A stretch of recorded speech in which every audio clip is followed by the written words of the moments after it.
Welcome along to Deadline Day. So much happening already with the promise of so much more. We've made a big money signing to guide us through it all. Here he is. Twinkle Toes Paul Merson is here and ready to hit the dance floor.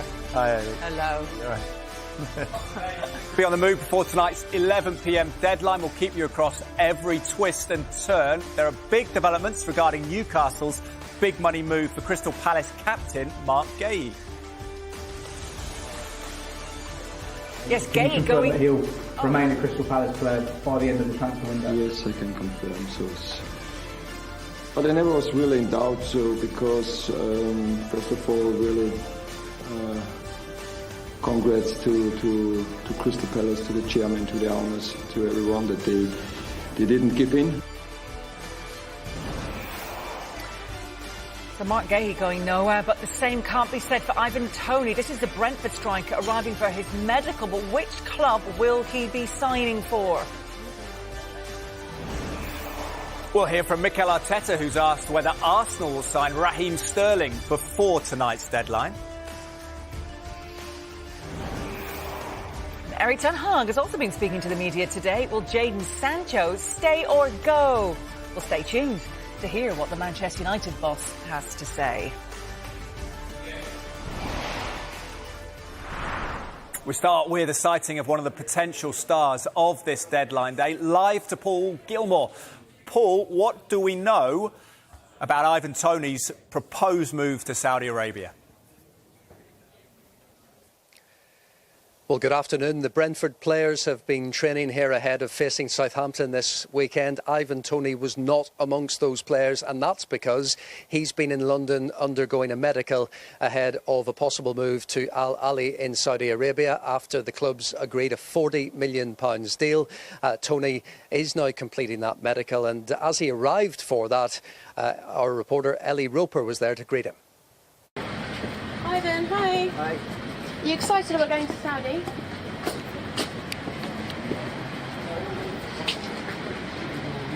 You're all right, Betty. Hi, how are you? Nice to meet you. Hi, how are you? Hi. So not saying too much before the medical takes place, but of course undergoing that, hoping to finalise that move. The 28-year-old England international appearing not to stay in the Premier League, but rather to go to Saudi Arabia. And of course it has been a complicated one with many moving parts, given Victor Osimhen, according to Sky in Italy, also Napoli agreeing a deal with Ahli for the Nigerian striker. But multiple sources have been telling us that it's highly unlikely they will do both of those deals, and that Ivan Toney is more likely at this stage. And of course he is there undergoing that medical. The deadline for Saudi, remember, is Monday. But Ivan Toney looking like he's on his way out of Brentford.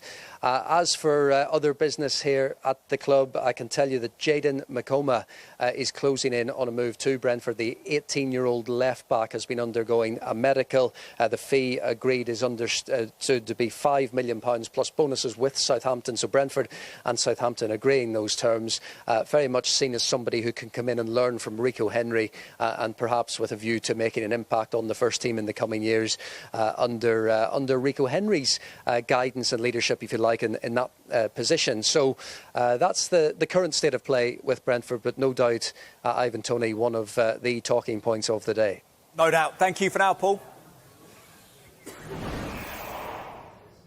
Breaking news is that Ipswich are back in talks with Chelsea for Armando Broja. This will get you the sense of a story that will run and run. We'll keep you across that one. Over to Hayley, though, at the desk now. Yeah, well, Paul Merson is going to be here tomorrow for Soccer Saturday, of course, but has joined us 24 hours early. Seems to be quite a busy one, doesn't it, actually, which is good, because the last few deadline days have things have ticked over, but it seems a lot has happened already. Yeah, I think people have got used to the fair play rule now. I think people have done their own work, and I think now everybody's settled and they know what they can spend. And I think it'll be quite busy up till 11 o'clock tonight, definitely. It absolutely will. We expect the deal for Toney to go through, having his medical in London right now. We've been showing you those exclusive pictures. It would be a real shame, not just for Brentford to lose him, I think they were resigned to that, but for the Premier League to lose him. Yeah, I think it's a bittersweet one for him. I know he's going to go and earn an unbelievable amount of money in Saudi Arabia. But he's worked so hard to get where he got to be one of the best forwards, and for no one to really come in for him and make that offer, it'd be a bittersweet one, really. I think part of him will be great. He'll never have to work again in his life. But at the other stage, he's thinking, surely I'd have thought someone would have come in and paid 40 or 50 million pounds for me, because he is one of the best centre-forwards in the Premier League. And it made sense, with just 1 year left on his contract, but 40 million, Mark, just 40 million. Seems like a bit of a steal, potentially, for a club. 100%. And you're buying someone who's proven, who scored goals in a lesser team, who's going to go and play for one of the big boys. So it's not like you're buying someone in, Ahli, who's going to take 6 months to bed in and might get used to the league. This bloke's proven he's scored goals in a team that are, a middle-of-the-table team. How much would you have liked to have seen him maybe play at Chelsea? He's better than what Chelsea have got, and that's the name of the game. You've got to buy players that are better than what you've got. I think, but the way Chelsea are buying players, they're buying youngsters, and obviously that's why that hasn't probably worked out. But you need experience. You can't just have a lorry load of youngsters. You need experience. They've lost Silva. I think Toney would have been a good buy for Chelsea. Let's get to Paul's old club. Arsenal have been linked with a number of names, but did Mikel Arteta remain tight-lipped when it came to answering questions on potential new signings? Let's head to Arsenal's training ground and join Gary Cottrell and find out. Afternoon, Gary. Raheem Sterling and Neto, just a few names mentioned. What did Arteta have to say to you this morning? Well, let's start with Raheem Sterling, because we've heard that obviously Chelsea have been offering the player around, including offering him to Arsenal. So could it happen? Well, Mikel Arteta says that him and Edu meet regularly. They've met already today. They'll meet again. They're happy with the work that they've done in the transfer window. But if the right opportunity comes up over the next few hours, then of course they'll act. But he wouldn't go into specifics. Let's see, it's always possible, and the last 24 hours in the transfer window, never rule anything. In our wildest dreams, Raheem Sterling? Now you know that I cannot talk about any player. Because you spoke last week about your admiration for him and vice versa, how you work well together. Sounds like Chelsea are offering him around. Has he been offered to Arsenal? No, and I'm not going to be talking about this kind of thing, sorry. Gary, we know that Aaron Ramsdale has said goodbye to the club. Did Arteta think it was a good move for him to join Southampton? Yes, he's gone, hasn't he, to Southampton after losing his place last season to David Raya, who of course remains number one, and that's why Ramsdale has gone. He wants to play regular first-team football to try and get back into that England squad. And because the player has left and the deal has been done, it was done just before this news conference was held, Mikel Arteta was happy to talk about Aaron Ramsdale and memories of what he's contributed to the club and what he hopes for him in the future. First of all, say thank you so much for what he's done for the club, for the team, for myself. So when he joined, he brought a lot of joy, he brought his charisma, his energy, and he was really good at that time. Obviously, things developed, and he had a situation that it was difficult for him, and he was insisting a lot that he is very happy when he plays, and we have tried to fulfill that desire that he had. He looked really excited and happy the other day, and he's joining a great club, a great coach. He looks really excited, so I think we are all happy for him. And Gary, Arteta had huge news in terms of injury news for you. Tell us more. Yes, there was some suggestion on social media that as things stand, their last and latest signing, Mikel Merino, had injured his shoulder because he was seen in a restaurant by an Arsenal fan with his arm in a sling. So I started off straight away asking Mikel about had Mikel Merino picked up an injury. He said yes, he did. He picked up an injury in training, a shoulder injury. It was a collision, an innocuous apparently collision with the central defender Gabriel, and he will be out for weeks. So yeah, big blow to Arsenal fans. Very unfortunate. Yesterday he had a collision, and he's got a shoulder injury, unfortunately, and it looks like he's going to be out for a few weeks. Yeah, first session with us, yeah. That's really bad luck, isn't it? Yeah, it is, and it was really exciting. We're all very excited. Everything was looking very good, and he landed on the floor. Gabby went on top of him, and it looks like he's got a small fracture, probably. Wow. When you say weeks... Well, we have to see. He was in so much pain. We have to wait and see with SAF to do some more tests on that, and they would have probably more conclusive answers. Finally, Gary, has anyone else caught Arteta's eye? Well, obviously we know, we've spoken already, haven't we, about Aaron Ramsdale heading down the south coast to Southampton. Well, heading up from the south coast from Bournemouth to replace him on loan is Neto, the Bournemouth goalkeeper. He's in there now having a medical. I saw him arrive, so I said to Mikel Arteta, who never talks about a player until he's signed, listen, I've seen Neto arrive. Just let's be honest, he's coming in, isn't he, to replace Aaron? And he kind of had a better suggestion, I think, for another Arsenal goalkeeper. And what about outs? What about you? Am I tall enough? If you are agile and mobile enough and you have the courage, that's right. So they're in there still. They've had their training session, but no sign of Mikel Arteta or Edu, the sporting director of football, leaving. They will work on a little bit longer to see if they can find a player who could make the squad stronger, make the team better. He didn't rule out Raheem Sterling, did he? But he certainly wasn't really ruling him in either. Interesting to just see what develops on that front. Certainly will. Our Safe fans, Gary Cottrell, thank you. Oh, goodness me, Paul. I mean, such a blow for Mikel Arteta. Losing Mikel, he's got to be, all parties, absolutely gutted about that. Yeah, 100%. It's just bad luck. It's bad luck. You know, it's different training. It's physical training. The Premier League's physical, bit different to Spain. He's come in, he's bumped into Gabriel and he's done his shoulder. It's just bang out of luck. Absolute bang out of luck. Lucky enough, international week, couple of weeks coming up. So we have to wait and see, but hopefully it ain't a bad one. Yeah. Looking at Arsenal and the business that they've done, were you happy with it? Do you think another face or two you would have been more pleased at, especially if they were to mount a realistic title challenge yet again? I think their title challenge comes down to the next 3 weeks. This weekend and then the two weekends after the international break. I think if they lose 2 of them games, they're going to be right out of it, in my opinion. So up to them, we'll never know. But I thought a centre forward. I think they're going to be short centre forward. Nketiah's going to go.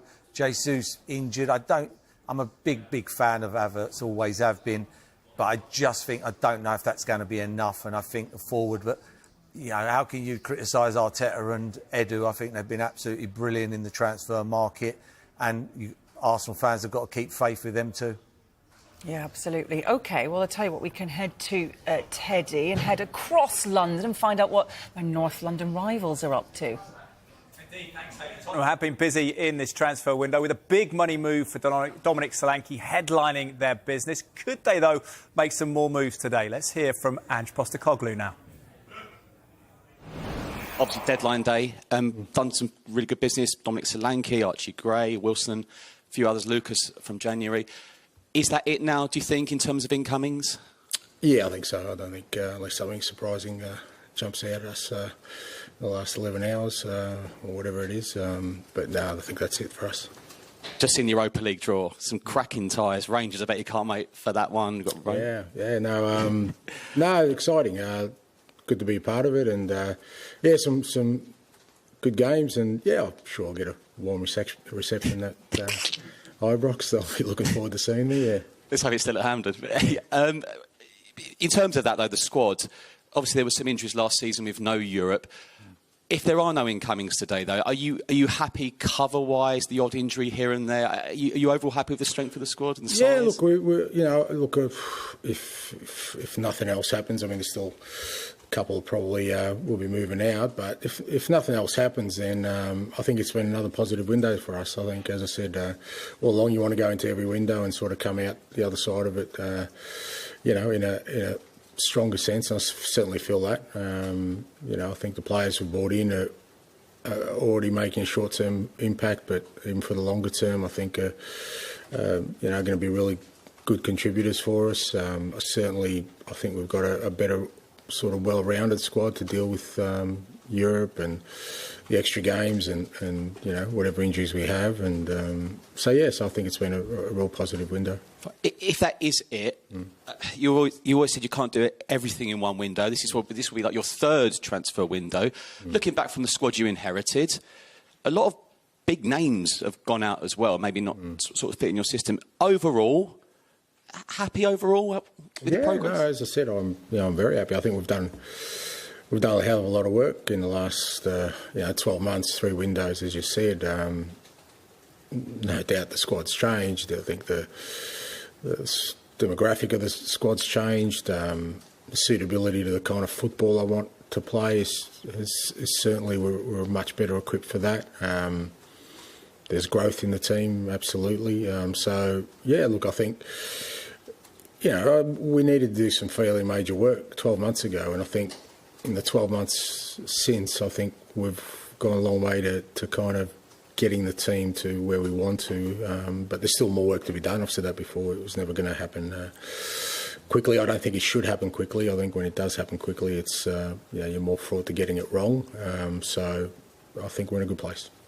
Charlie. And firstly, happy belated birthday. Thank you. I'm glad you remembered. I totally dismiss it. And too late, mate. Forget it. Go on.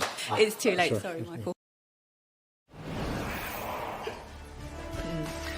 Right, a reminder of the other big breaking news this lunchtime. Oliver Glasner has confirmed Mark Gahey is going to stay at Crystal Palace. Much more news on much more than that next.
Erik ten Hag has held his news conference in the past hour, and Melissa Reddy was there for us. Afternoon, Melissa. We're still waiting for confirmation of the Manuel Ugarte deal. Any concern there? None whatsoever. Manchester United's priority transfer target in midfield. He completed his medical yesterday. He's agreed his long-term deal. And the expectation is that Manuel Ugarte will get announced today, along with Scott McTominay's move to Napoli.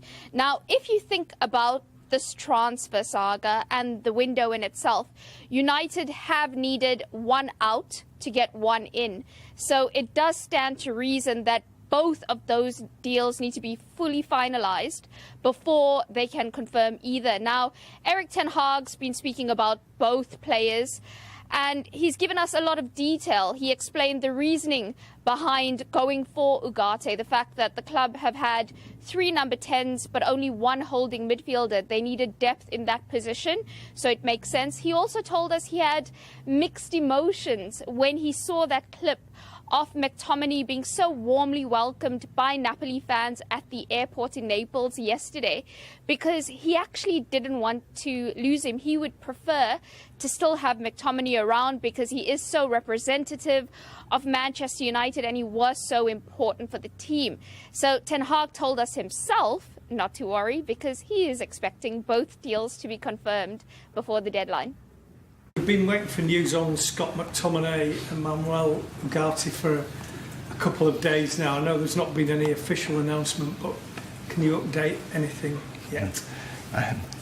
It looks like you know everything. So, yeah. So Simon, I can't tell you more than you already know, and so it's not completed yet. But the deadline closes at 11 o'clock, so presumably you expect it to be completed. Yes, we expect it, but I can't confirm it by now. Ten Hag expecting McTominay's exit to be confirmed, but what about Jadon Sancho? When he was asked about him, he said, he's part of our squad, we're happy with him, we need depth, we need options. When pressed a little further and asked if he expected Sancho to stay beyond the deadline of the transfer window, he said that's as far as he knows, yes. However, we do know Chelsea are pushing very hard to try and get a deal done for Sancho, ideally permanently, but potentially on a loan basis, given time is running out. Juventus, they were interested, but they withdrew from the running for him because they know Chelsea is his preference. Could things still switch there? It would take a lot for that to happen.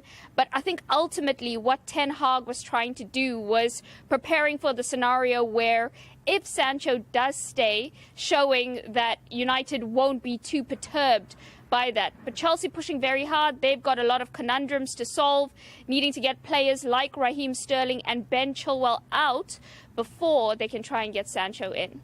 OK, Melissa, thank you very much for now. So, as Melissa says, Chelsea want to be busy. They want a striker. They continue to hold talks with Victor Osimhen, despite the Napoli striker agreeing a deal with the Saudi side Ahli. Gail Davis has the latest.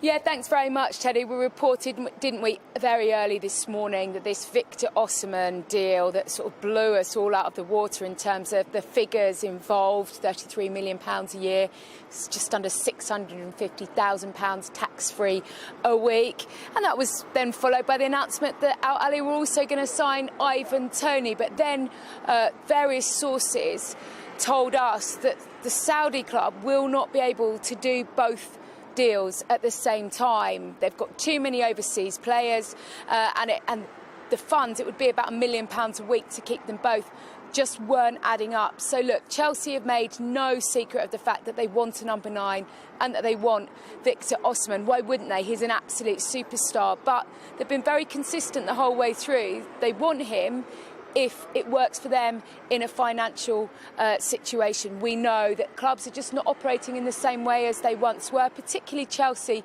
who are trying to cut that wage bill by 50%. So what Osimhen is hoping that an agreement can be announced in terms of agreement can be agreed in terms of incentive-driven contract that gets somewhere close to what Ahli were offering him, because as his agent said last week, he feels like he has got a little bit of unfinished business in Europe, and what an opportunity for him to come and play in the Premier League. In terms of other incomings today, we were just hearing from Melissa, and clearly Eric Ten Hag keeping his cards very close to his chest, wasn't he, with the Jadon Sancho. We know that Enzo Maresca said, if we can sign somebody that can add something, then we would do that. I'm happy with my squad of where we are. It has to fit in financially with what we're trying to do, but that is certainly an option, and that is a standalone deal, because we also understand, and Melissa referred to this as well, that there are a number of players we know that Enzo Maresca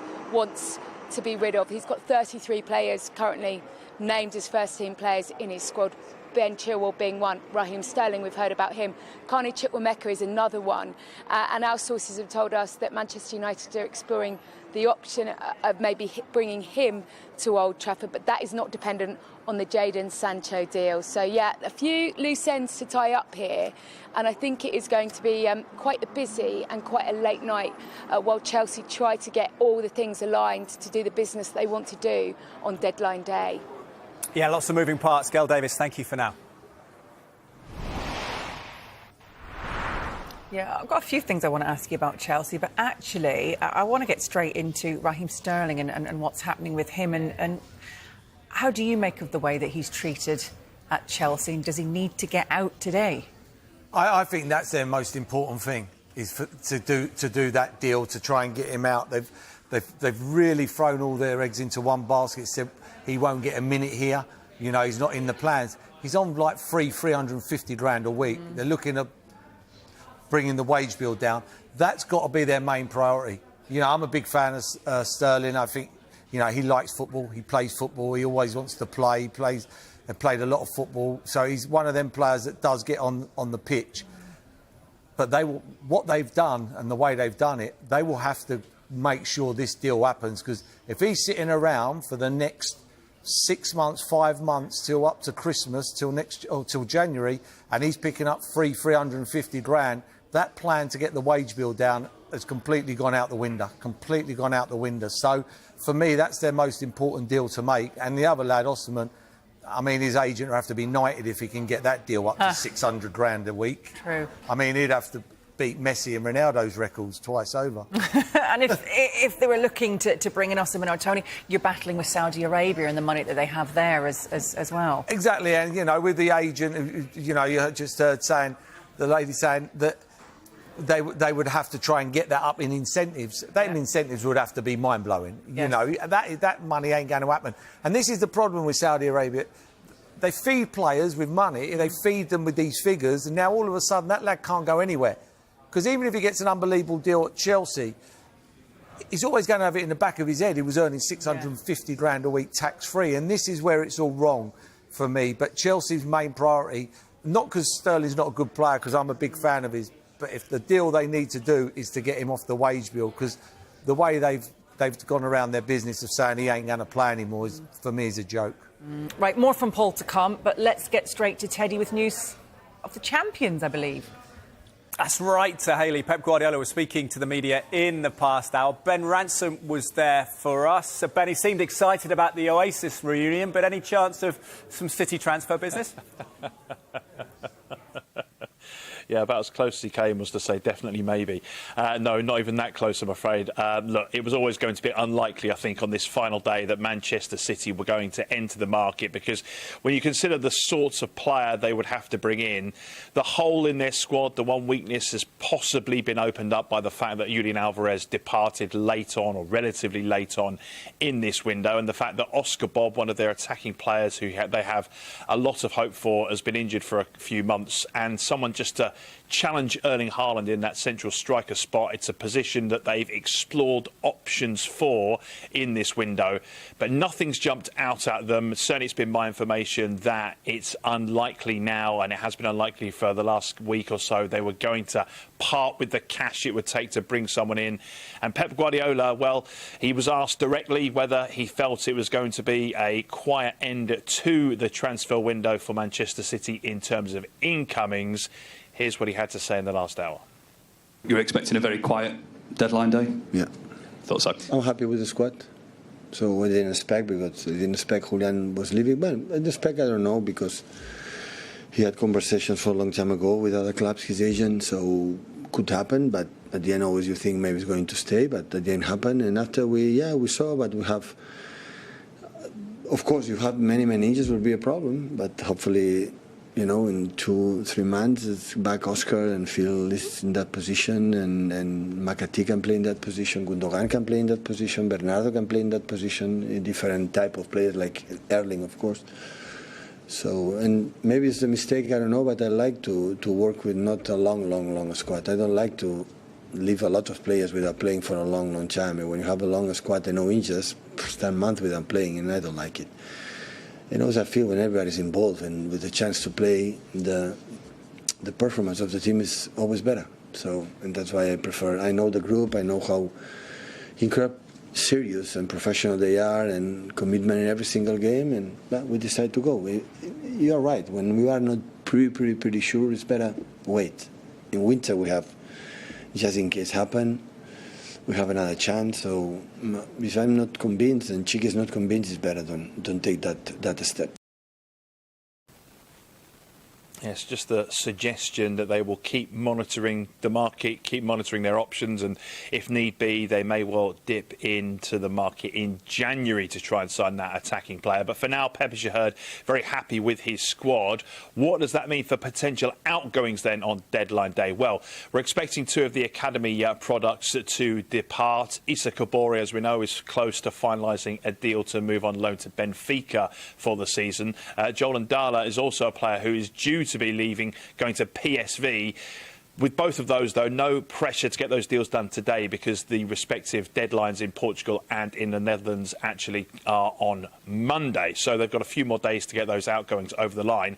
The big first-team player that's been linked with a move away in the last few days is Matheus Nunes. Now, he, if you remember, joined this time last year for north of £50 million from Wolves, but he struggled to break into the first team, just 7 Premier League starts since that move, and there was some suggestion that Atletico Madrid were closely monitoring his situation along with a couple of Premier League clubs. Well, as of right now, as of today, I'm told it's unlikely that any of those clubs will follow up that initial interest in Matheus Nunes, and he is expected to also remain a Manchester City player. So it looks as though City's squad is set past the deadline. I guess we'll see in the next few hours whether they're tempted into any business at all. I guess we will. Ben, thank you for now. Well, it's a move that's been mooted for years now. Eddie Nketiah to Crystal Palace. Could it finally be happening? We'll hear what Oliver Glasner's had to say next.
Welcome back. As you can see on your screens, Oliver Glasner has given an update on Mark Gay's future. James Savundra joins us now. James, big news. Tell us about it. Good afternoon, Teddy. Crystal Palace captain Mark Gay is here to stay. That was the message from Oliver Glasner, who spoke to us in the last hour or so. Crystal Palace will remain firm on their valuation of the player despite multiple bids from Newcastle. The last one around £65 million plus £5 million in add-ons. Steve Parish told us it would need to be superstar money for them to get a superstar player. And there was always a thought earlier on before we heard from Oliver Glasner that maybe Newcastle will be tempted to meet that valuation. We understand they're around £5 million away from that now. But when we spoke to Glasner, he made it very clear their captain, Mark Gay, remains a Crystal Palace player following the deadline closing at 11 p.m. tonight. But I never was really in doubt, so because, first of all, really congrats to Crystal Palace, to the chairman, to the owners, to everyone that they didn't give in. And especially after the transfer of Joachim Andersen, it was very important that Mark stays, and also really thank you to Mark that we always were very, very close and talking a lot, and he didn't, or all the rumors didn't influence his performance, his mood, his professionality, and and it was also, he always told me it's not that he's not pushing to leave Crystal Palace, and that's always for me the most important thing, that the players tell me that they like it to play with us, that they like to play for Crystal Palace, that they like to play for the team here, and this Mark told me very often, but sometimes people tell and act the opposite way, but Mark told me and he acted in the same way, so really showed his fantastic character again. And so if the club doesn't give in and the player doesn't push too hard, then it's how it is, that also Mark Gay stays Crystal Palace player and stays our captain. So huge news for Crystal Palace. Their captain, Mark Gay, will remain a Crystal Palace player following the end of the transfer window shutting tonight at 11 p.m. In terms of potential incomings, we know Crystal Palace needed to register any new signings by midday today in order for them to be available to take on Chelsea this weekend. Unfortunately, they've not been able to do that. We know Eddie Nketiah is very close to finalising his move to Crystal Palace. Same with Maxence Lacroix. Both completed their medical over the course of the last few days. They're still working on a number of deals, Crystal Palace, as we head towards the final hours of this transfer window. They're set to sign Matt Turner on loan from Nottingham Forest to replace Sam Johnson, who departed earlier on this morning for Wolves. We know they have been pushing to sign Maxwell Cornet on loan from West Ham, though there is competition from Southampton for the West Ham winger. And Oliver Glasner told us they're also working on signing a left-back to compete with Tyrick Mitchell in that wing-back area. So there's a lot going on. Oliver Glasner expects signings to be made. There could be a handful of signings made before now and tonight's deadline at 11 p.m. So next time you hear from me, Crystal Palace fans, hopefully I've got some good news about potential incomings. Sounds like a busy day ahead, James. Thank you for now.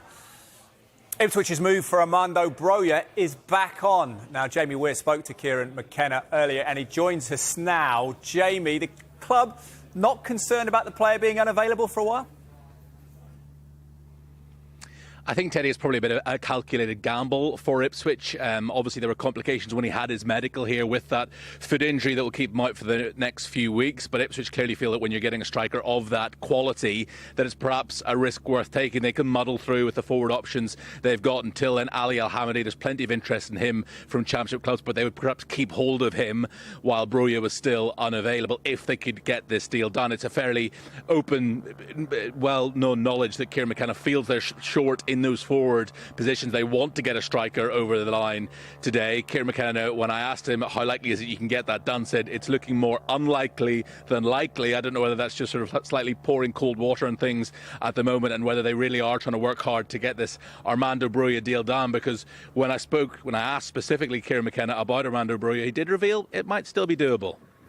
Now, my focus has been on getting ready for Fulham, to be honest. So I've just come in from training for that. There's been discussions with Armando. That's not a secret. It's not a secret that he has an injury issue. So I think the clubs are ongoing with those discussions, and it has to be the right thing for all parties. It has to be the right thing for us, that he can come and have a positive impact at a point in the season. The right thing for Armando, of course, which is a very important moment for his young career, and the right decision for Chelsea. So those parties are continuing to discuss while I'm focusing on Fulham, and we'll see what's right, and hopefully the best resolution will be found by this evening. So Ipswich fans will be hoping that perhaps they still can get that Broja deal, which looked to be off, back on again. If they don't, another one they're looking at is Emmanuel Latelath at Middlesbrough. Finished last season like a steam train, 11 goals in his last 11 games, one of them against Ipswich. There's obviously a good working relationship between Kieran McKenna and Middlesbrough manager Michael Carrick as well. So there are talks ongoing, I understand, between Ipswich and Middlesbrough for that one if they can't get Broja done. 12 players already brought in this summer by Ipswich, and perhaps another striker could be lucky number 13 by the close of play today. Let's hope so for them. Jamie, thank you for now. Movement at Birmingham in League One, but it's not an incoming as we wait for an update on that blockbuster bid for Jay Stansfield. Birmingham have just confirmed an outgoing as George Hall has joined Walsall on loan. Also in the Championship, Kozia Dewberry has left Brighton and joined Blackburn Rovers on loan.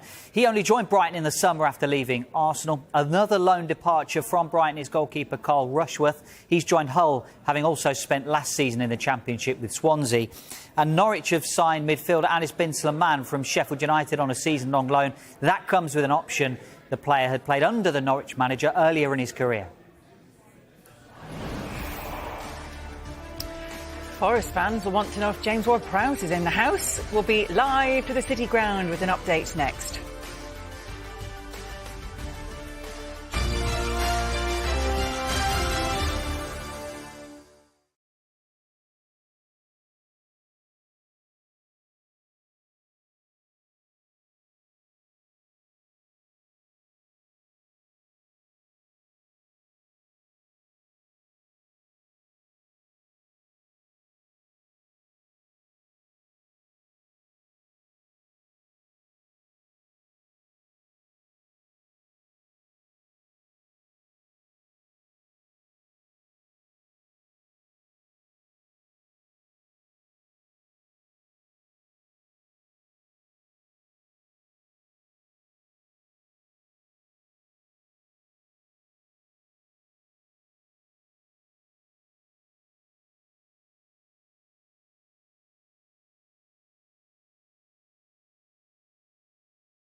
It's going to be a busy day at St Andrews. News reaching us in the last few moments while we were away. Birmingham City are pushing to sign Celtic midfielder Tomoki Iwata before tonight's transfer deadline.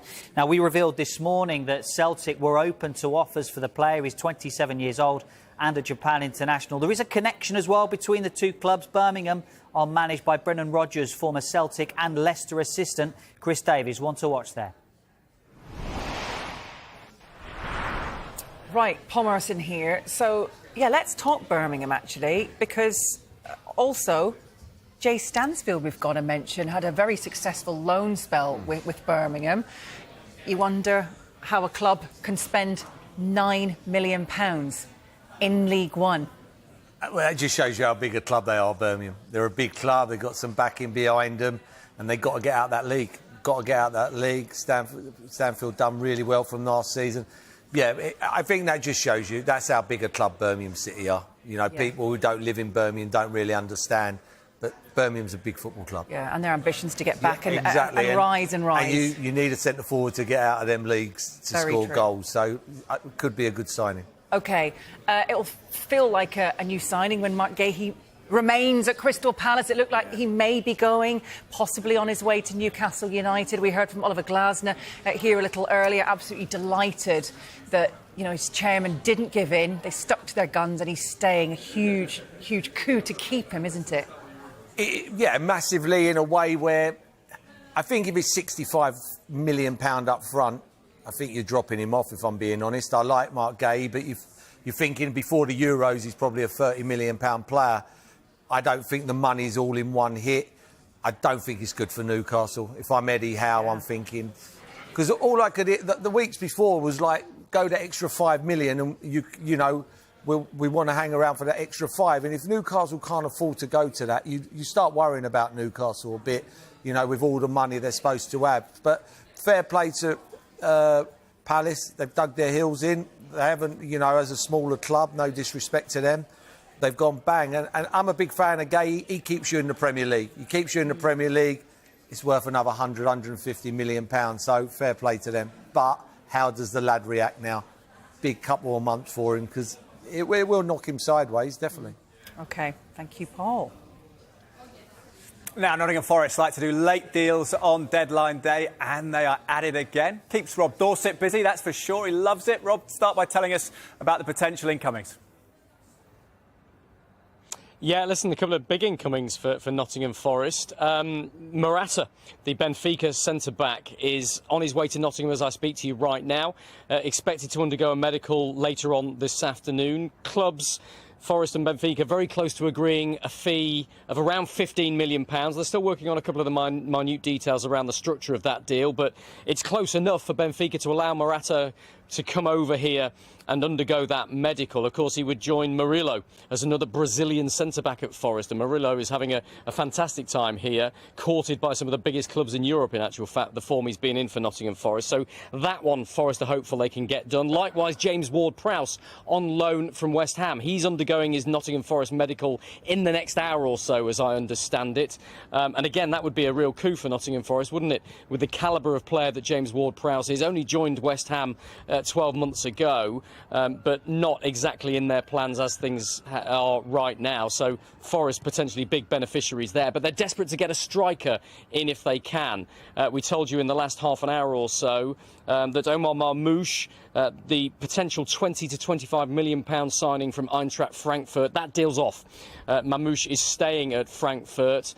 Forest walked away from that deal, didn't feel it was good value for money, and are now looking at other striker options elsewhere. In terms of outs, well, Matt Turner, the goalkeeper, he's heading to Crystal Palace on loan for the rest of the season. Palace needed a bit more goalkeeping cover with Sam Johnston going to Wolverhampton Wanderers, and Forest are still keen to get another couple out if they can. Josh Bowler is on his way to Preston in the Championship, it looks like.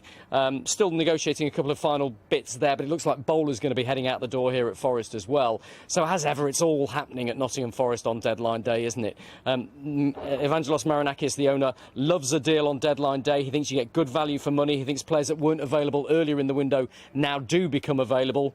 It looks like James Ward-Prowse is an absolute classic example of that. It certainly is. Could be a good signing. Rob, thank you.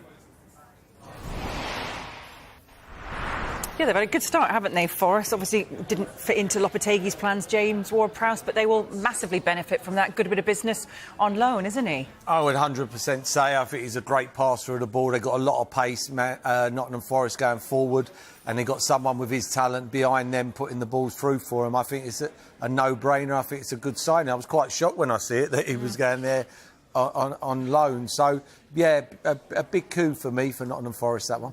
I mean, they narrowly avoided relegation in the last 2 seasons. Do you think this is the year that they're going to need to push on? It shouldn't just be a battle to avoid the drop yet again. Yeah, I think they'll have enough to stay up. I think you got a little bit. The problem is that teams come up in this and they try and run before they can even walk. And I think you got to come up and you got to go steadily, and you buy better players every year. You stay in the league, and within 5 or 6 years, and you never know, you're fighting for a top half, and that top half all of a sudden there's only a few points between that and Europe. So I think they've got to be patient, but that's another good signing. Ward-Prowse is a good signing. Forest will be all right. They were a far better team than Southampton last week. Far better team. Lots of Forest fans will be happy to hear you say that. You are going to be staying on with us, of course, for the next hour, but from myself and Ed, who are leaving the set to make way for the next pairing on this deadline day. Thank you very much. Pleasure, indeed. We have heard from a plethora of managers throughout the day. Stay tuned. We're still going to be hearing from Unai Emery. We'll also be dipping into more press conferences. One of those, Gary O'Neill. We're also going to be joined live as well by Jamie Redknapp in the next hour, rounding up all that's happened this morning, building up to the big breaking news. We expect this afternoon that Toney, with these exclusive pictures today, having his medical, could sign and go to Saudi Arabia.